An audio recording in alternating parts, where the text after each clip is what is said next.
जय श्री कृष्ण। 8वां अध्याय नारायण कवच का उपदेश। ओम नमो भगवते वासुदेवाय।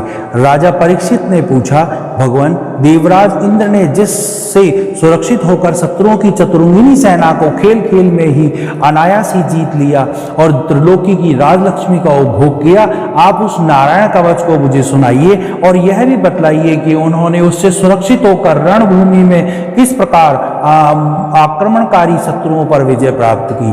श्री सुखदेव जी कहते हैं, परीक्षित, जब देवताओं ने विश्वरूप को पुरोहित बनाया तब देवराज इंद्र ने प्रश्न करने पर विश्वरूप ने उन्हें नारायण कवच का उपदेश किया। तुम एकाग्रचित से उसका श्रवण करो।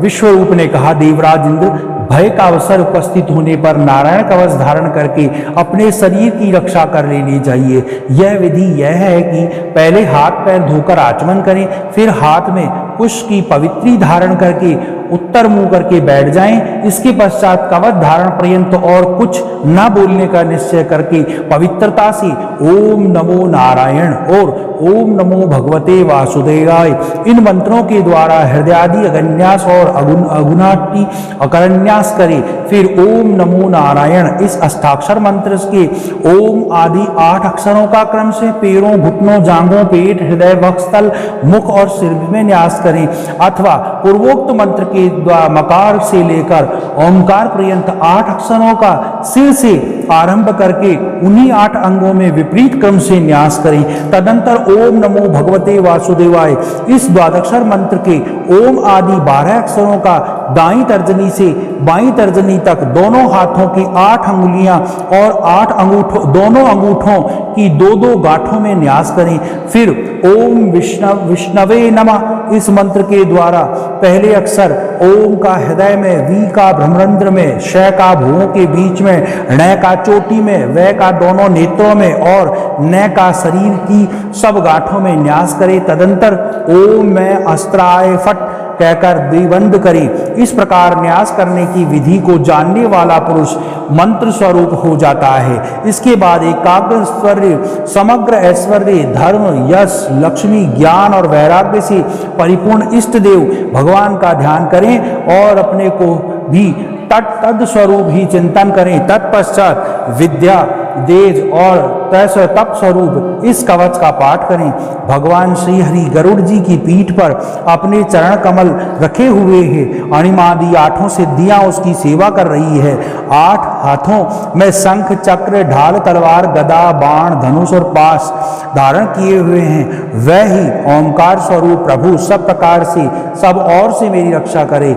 मत्स्य मूर्ति भगवान जल के भीतर जल जंतुओं से अथवा और वरुण के पासों से मेरी रक्षा करे। माया से ब्रह्मचारी का रूप धारण करने वाले वामन भगवान स्थल पर और विश्वरूप त्रिविक्रम भगवान आकाश में मेरी रक्षा करी। जिनके घोर अट्टहास से सब दिशाएं गूंज उठी थी, तब और गर्भवती दैत्य पत्नियां के गर्भ गिर गए थे। वह दैत्य युद्धपतियां के शत्रु भगवान नरसिंह किले, जंगल, रणभूमि आदि विकट स्थानों में मेरी रक्षा करें।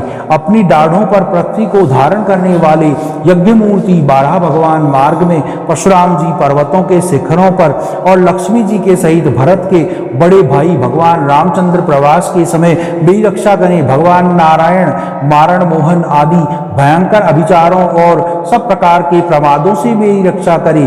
ऋषि श्रेष्ठ नर गर्भ से योगेश्वर भगवान दत्तात्रेय योग के विघ्नों से तथा त्रिगुणात्मति भगवान कपिल कर्मबंधनों से मेरी रक्षा करे।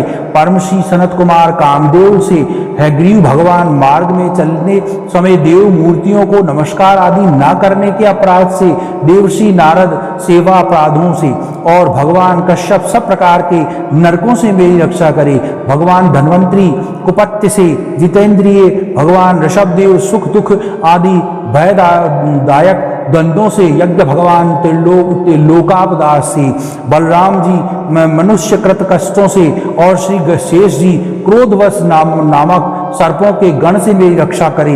बलराम जी मनुष्यकृत कष्टों से, भगवान श्री कृष्ण देवपायन व्यास जी अज्ञान से और बुद्ध देव पाखंडियों से और प्रमाद से मेरी रक्षा करी। धर्म रक्षा के लिए महान अवसर अवतार धारण करने वाले भगवान कल की पाप बहुल कलिकाल से दोषों से मेरी रक्षा करे। प्रातःकाल भगवान केशव अपनी गदा लेकर, कुछ दिन चढ़ आने पर भगवान गोविंद अपनी बांसुरी लेकर, दोपहर के पहले भगवान नारायण अपनी तीक्ष्ण शक्ति लेकर और दोपहर को भगवान विष्णु चक्र राज दर्शन लेकर मेरी रक्षा करे। तीसरे पहर में भगवान मधुसूदन अपना प्रचंड धनुष लेकर मेरी रक्षा करे। साय काल में ब्रह्मा जी आदि त्रिमूर्तिधारी माधव, सूर्यास्त के बाद ऋषिकेश, अर्धरात्रि में के पूर्व और अर्धरात्रि के समय अकेले भगवान पद्मनाभ मेरी रक्षा करे। रात्रि के पिछले प्रहर में श्री वत्सलाछन श्री हरि, उषा काल में खड़गधारी भगवान जनार्दन, सूर्योदय से पूर्व श्री दामोदर और संपूर्ण संध्याओं के काल मूर्ति भगवान विश्वेश्वर मेरी रक्षा करे।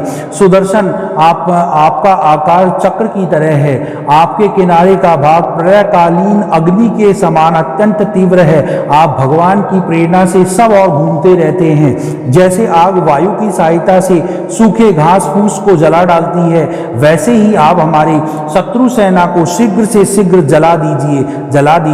कौमादी की गदा आपसे छूटने पर चिनगारियों का स्पर्श कर वज्र के समान ऐसा है। आप भगवान अजीत की प्रिया है और मैं उसका सेवक हूं, इसलिए आप कुष्मांड, विनायक, यक्ष, राक्षस, भूत और प्रेतादि ग्रहों को अपनी कुचल दीजिए और मेरे शत्रुओं को चूर कर दीजिए। शंख श्रेष्ठ, आप भगवान श्री कृष्ण के फूंकने से भयंकर शब्द करके मेरे शत्रुओं का दिल दहला दीजिए एवं यातुधान, प्रमथ, प्रेत, मातु मात्र का पिशाच तथा ब्रह्म राक्षस आदि भयावने प्राणियों को यहाँ से झटपट भगा दीजिए।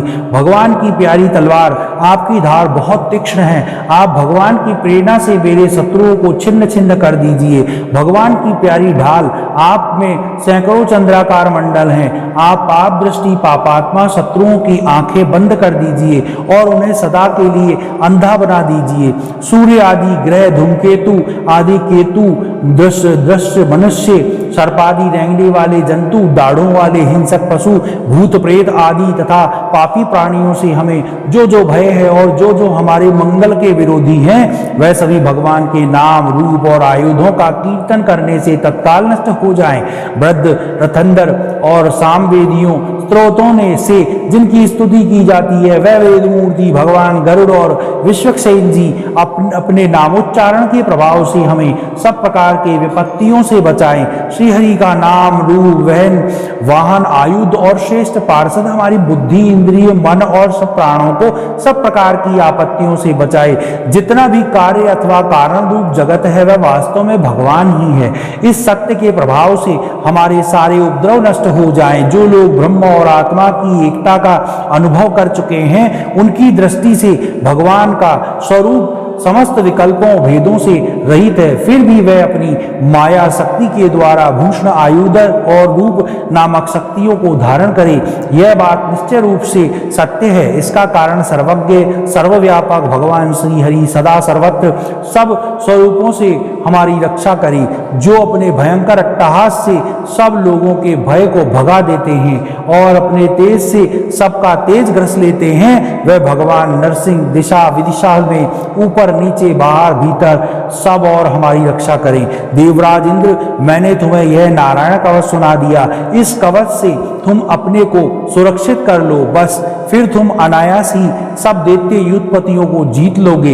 इस नारायण कवच को धारण करने वाला पुरुष जिसको भी अपने नेत्रों से देख लेता है अथवा पैरों से छू लेता है, वह तत्काल समस्त भयों से मुक्त हो जाता है। जो इस वैष्णवी विद्या को धारण कर लेता है, उसे राजा, डाकू, प्रेत, पिशाच आदि और बाघ आदि हिंसक जीव भी कभी किसी प्रकार का भय नहीं पहुंचाते।